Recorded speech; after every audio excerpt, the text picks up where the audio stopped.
காலை வணக்கம். தினம் ஒரு திருக்குறள். அதிகாரம் புதல்வரை பெறுதல். குறள் 61. பெரும் அவற்றுள் யாமறிவது இல்லை, அறிவறிந்த மக்கட்பேறு அல்ல பிற. மீண்டும், பெரும் அவற்றுள் யாமறிவது இல்லை, அறிவறிந்த மக்கட்பேறு அல்ல பிற. இதன் பொருள், பெறத்தகுந்த பேறுகளில் அறிய வேண்டியவைகளை அறியும் நன்மக்களை பெறுவதைத் தவிர மற்ற பேறுகளை யாம் மதிப்பதில்லை.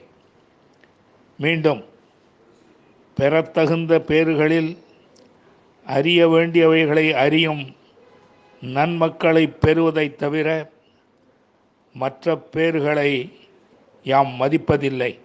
நன்றி, வணக்கம் கூறி உங்களிடமிருந்து விடைபெறுவது தேரெழுந்தூர் கோசகன் என்கிற டிவி நாராயணன், பழவந்தாங்கல்.